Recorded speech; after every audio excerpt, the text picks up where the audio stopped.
这是谁的眼睛？这是猫头鹰，Катя的眼睛。Для меня важно, чтобы у ребенка был иностранный язык. Наверное, в будущем ребенок воспользуется этим ресурсом, потому что китайский язык – это все-таки ресурс. Видно же, как китайцы завоевывают Россию. Они же не прямым захватом идут, они идут экономическим захватом. И если придут враги, то Кате будет проще, она будет знать их язык и будет понимать как минимум, о чем они говорят.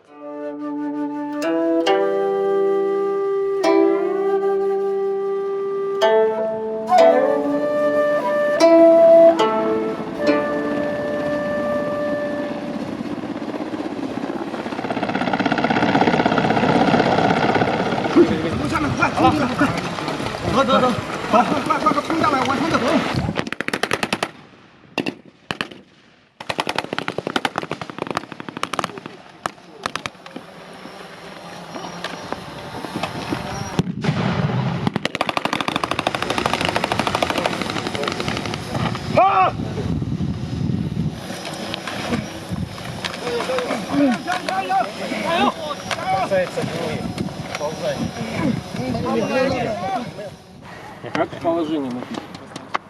Жгут должен соответствовать области ранения. Я показываю рану. То есть это как сползание было. Поэтому минус 2 только упало, что все. Остальное все отлично.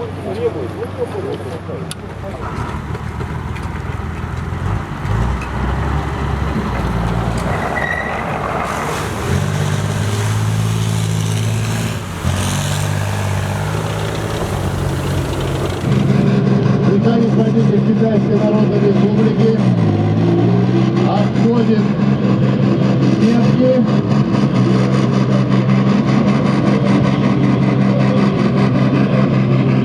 Очень быстро и аккуратно.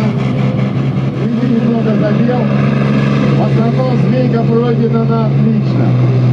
В принципе, если бы китайцы сели на наши машины, у них все то же самое. Это они говорят, у вас машины как у нас. А мы им говорим наоборот, это у вас как у нас. Понимаете, в чем вся суть? А так-то начинка вся та же самая. 作为军人，我们把荣誉高高举过头顶。Мы получили хороший результат.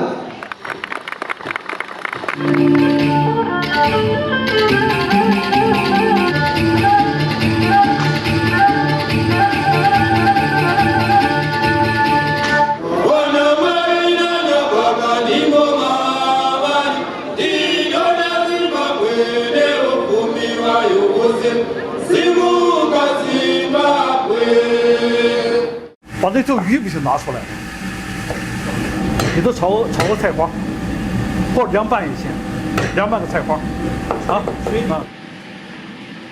，Мне очень нравится русская кухня. Бурчика, колбаса, картошка.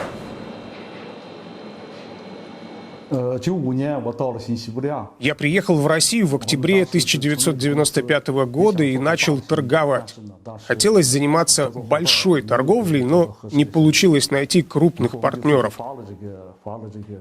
Поэтому занимался продажей махровых изделий, тканей, потом торговал лапшой быстрого приготовления и фруктами. В 1997 году эти товары приносили хорошую прибыль. Но потом настал дефолт 1998 года, рубль упал, и ситуация стала намного хуже.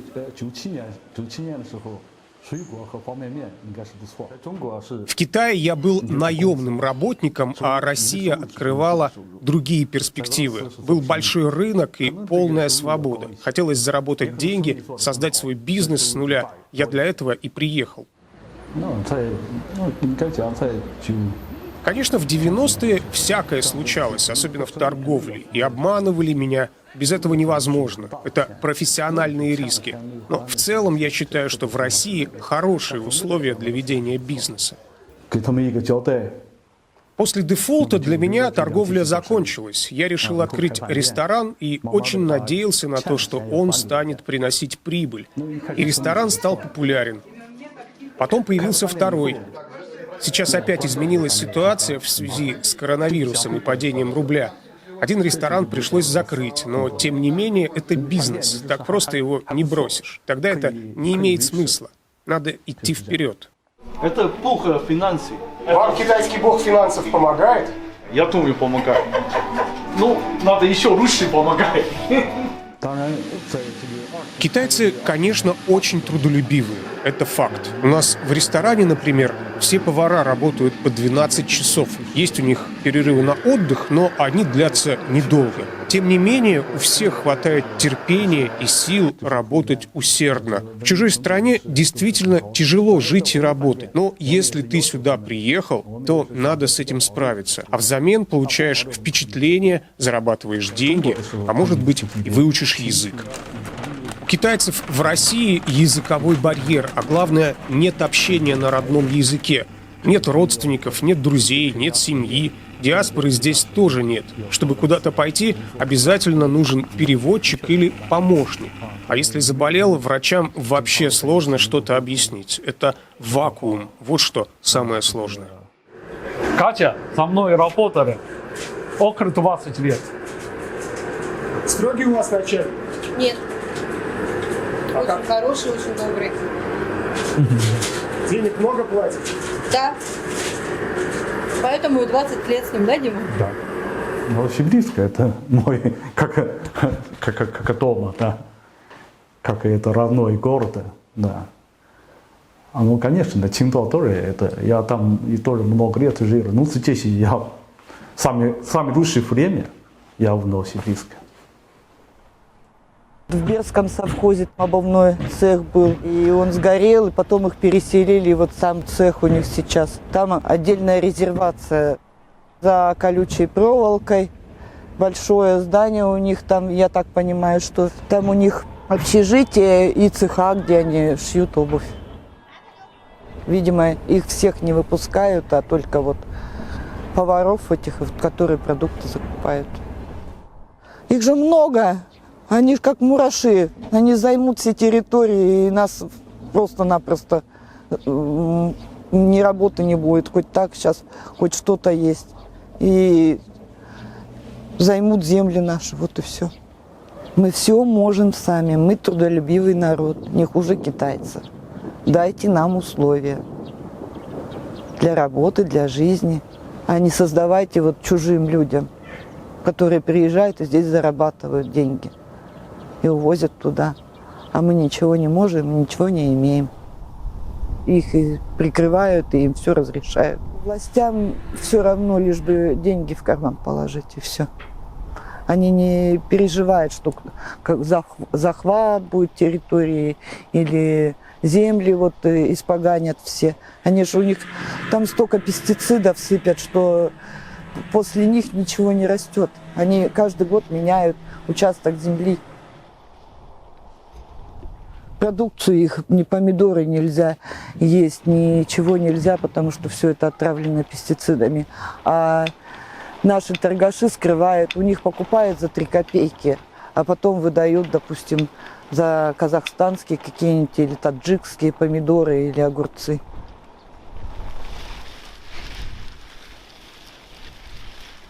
Ты что делаешь так? Хочу поговорить, пару вопросов Я задать. не А сколько у вас здесь людей работает? А чем вы землю удобряете? Мы работали на посадке, на уборке, в теплицах. Платили они нам неплохо. Работать они нас не заставляли, чтобы мы прям там падали. Наоборот, говорили, что работайте тише. Когда тише работаешь, работа лучше. Молодцы китайцы, значит. Мы не умеем, не можем, или не хотим, или нам некогда вечно. В деревне, посмотрите, гибнут, сколько раньше было хозяйства. Можно было по пальцам пересчитать, у кого коров нет в деревне. А сейчас 2 коровы на всю деревню. И все. И деревня как-то оживала тоже. Они же не просто люди пешком ходили к ним туда, это все далековато. Они приезжали, забирали, и увозили, и привозили. Нет, они не поднимают деревню, они дают просто людям не расслабляться, что люди работали. Я думаю, что это от зависти больше на китайцев наезжают. Я не расхваливаю. Нам самим бы здесь работу бы дали людям. Люди сидят без работы, ездят по городам. приходилось, конечно, работать китайцам, потому что они давали работу, давали заработок. Их вот разогнали, а знаете, как плохо людям, которые вот сидят дома. Так нету на хлебушек, побежал, поработал денек, заработал 500 рублей.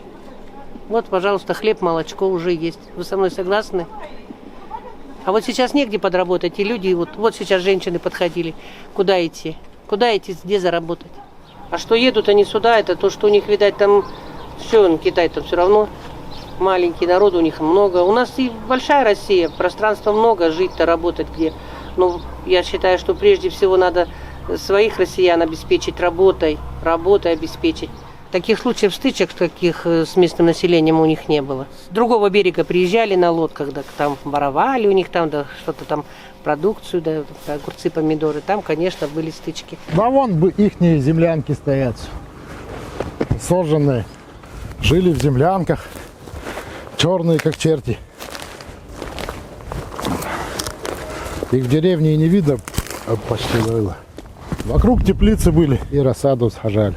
Химией поливали вкусной, что росло раньше. Целая куча пробирочек зачем-то. А вот какая-то китайская хрень. Значков много.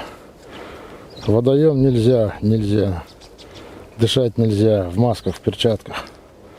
Какая-то убойная китайская химия, 20%.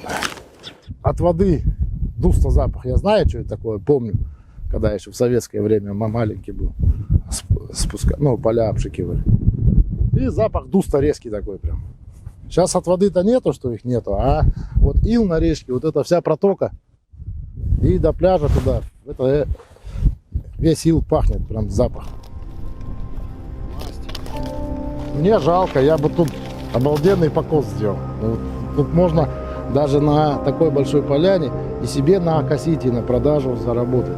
Потому что, территория хорошая, ровная, была раньше. А сейчас вот этот хлам, особенно железный, ладно, палки, они там сгорят или убрать их можно. А проволока и химия вот эта, которая в земле остались. Здесь сейчас не вспахать, не проборонить, ничего не сделать.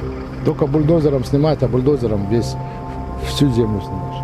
А когда химия это из земли уйдет, тоже неизвестно.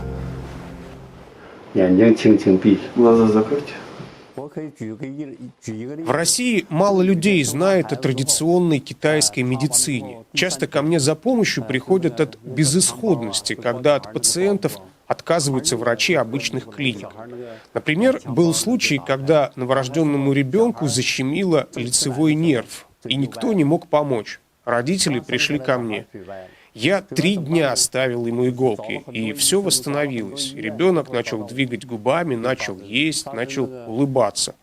После этого исцеления ко мне пошли пациенты. Сеанс иглоукалывания у нас стоит 600 рублей. В других городах России может быть подороже. А в Китае сейчас средняя цена 80-100 юаней. Это 1000 рублей. Здесь лечиться дешевле. Здесь у меня зарплата не выше, чем в Китае. Я не за деньгами приехал. Я приехал лечить людей. И теперь уже не могу бросить своих пациентов. Им просто некому будет помогать. А в России просто не лечат некоторые болезни. И что делать людям? Есть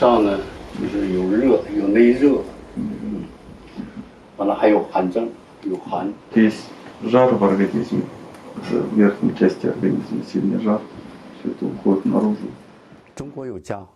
У меня осталась в Харбине семья, жена и сын. 1 раз в год во время отпуска я приезжаю к ним на месяц. Конечно, я скучаю по дому, но у меня такая работа – помогать людям.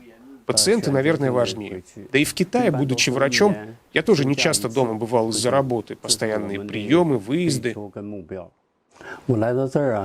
Мне нравится жить в России, но я жалею, что за все эти годы до сих пор не выучил русский язык. Для меня это очень сложно. А поговорить не с кем. Друзей и родственников здесь нет. Только с коллегами на работе общаюсь. А как можно с кем-то подружиться, если не знаешь языка?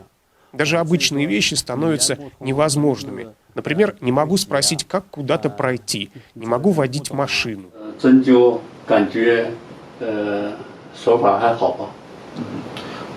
иголочки поставили, все нормально. Сразу чувствуется, что напряжение спадает.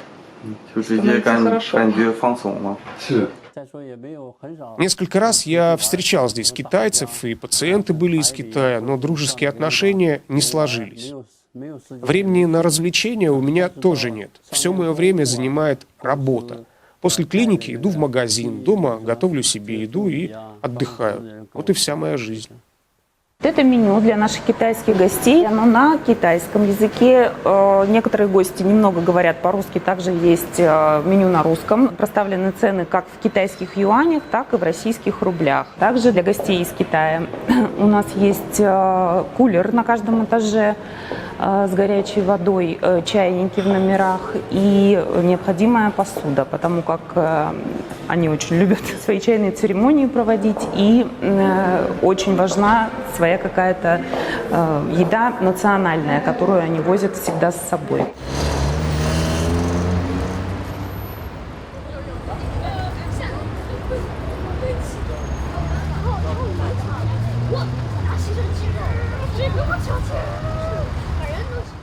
Пудинг, пудинг, пудинг.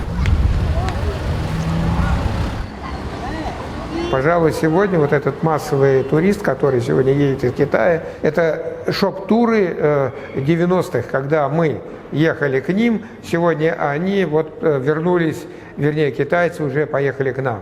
И они, конечно, покупают здесь дорогие вещи, дорогие аксессуары и, условно говоря, ну, прежде всего их интересует, конечно, и золото, и янтарь, янтарь особенно, прямо надо сказать. И, конечно, вот косметика дорогая, оказывается, там в Китае она гораздо дороже, нежели здесь. Вот тут они скупают прямо, что называется, все подряд.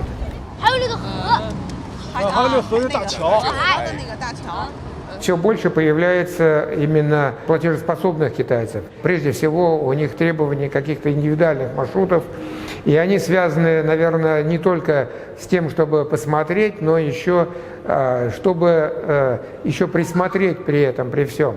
То есть они смотрят уже, куда бы можно было вложить какие-то, осуществить какие-то вложения. Прежде всего, они присматриваются, конечно, к богатствам России. Это лес, это уголь, это металл, это все, чем богата Россия. Присматриваются к предприятиям, которые здесь находятся, потому что, скажем, условно говоря, появилась уже возможность и перспектива открытия бизнеса именно в России. Еще показывали по новостям, вот мы открываем предприятие по производству шпона. Телевидение говорило, вот, короче говоря, будет завод, рабочие места. Вот вам, выкусите, как говорится. Все Китай. Это все сделано было для Китая. Пробовали два паренька туда устраиваться. 1000 в день, нет, ни о чем. Труд тяжелый. По 12-14 часов каждый день. Но это ни о чем. Ну, все прекрасно понимают, что творится вокруг.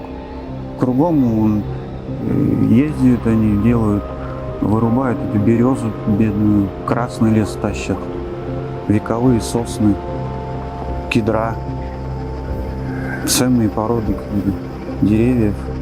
Раз мы позволяем, идут они, делают свое дело. Это же все с позволения нашего вышестоящего руководства. Хотели бы запретить, запретили бы. Что тут скажешь? Не пойдут же простые люди с вилами на них, правильно? Все вроде бы по закону, в рамках законодательства. Твоя гражданская позиция, то есть тебе пофиг, да? Пусть они работают, молодцы, пусть работают. А то, что они вырубают наш лес, разбазаривают направо. Это не они виноваты, это не я, это наше правительство. Я тебя понял. На народ чихать. Ресурсов много. На наш век хватит, Россиюшка большая. Давайте все вырубать, раскапывать, все толкать с молотка. Нам-то что? Мы живем сегодня, а на следующее поколение нам чихать. 2-3 года назад началась кампания по увеличению заградительных пошлин со стороны федерального центра для того, чтобы пресечь вывоз необработанного леса кругляка, в первую очередь в Китай, понятно, который является крупнейшим потребителем нашей, в том числе древесины. Количество вывезенной древесины именно в виде кругляка снизилось примерно на 30-50% по разным регионам Сибирского федерального округа, я имею в виду и Западную и Восточную Сибирь. Тем не менее, есть попытки вывозить лес. Это легализация того леса, который у нас был незаконно спилен, незаконно обработан на многочисленных подпольных пилорамах. Вот такой лес вывозится за границу под видом, якобы комплектующий для мебели. Мне нравится в Академгородке особенная научная хорошая атмосфера. И летом здесь везде зеленые и лес, и Обское море. Все замечательно для меня. Меня зовут Васыци. Мне 27 лет. Я китаянка. У меня папа работал на заводе, мама работала в магазине. Они сейчас на пенсии. Последний раз, когда я была дома, это было 2 года назад.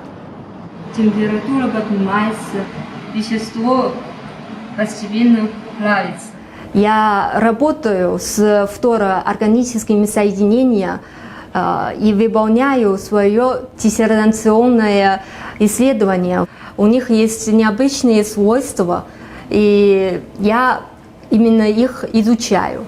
Я училась в Хэлунцзянском университете в Китае. Для дальнейшего развития карьеры, конечно, для меня лучший выбор был учиться в России. Я на бюджетное место Китая здесь учиться. То есть наша сторона заплатит за меня, за обучение. Между Россией и Китаем всегда хорошие отношения. И для сотрудничества 2 стран требуется специалистов. И я тоже надеюсь, что скоро можно открыть границу. И мы можем поехать домой. Я даже сама соскучилась по столовой. Я уже в России 5-й год, но у меня по-прежнему мышление китайца. И поэтому бывает иногда трудно понять окружающих. Русские более открыты, чем китайцы в общении с окружающими. Зато китайцы больше внимания уделяют в своей работе. У меня русское имя Надежда. Мне нравится вот этот смысл, то есть надежда, всегда есть надежда, все будет хорошо. Вот.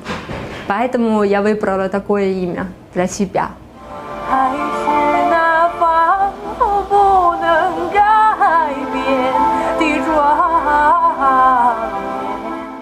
Конкурс китайской песни «Голос дружбы». В этом году мы его проводили тоже в онлайн-формате. Студенты пели на китайском языке, русские, китайские студенты пели на русском языке.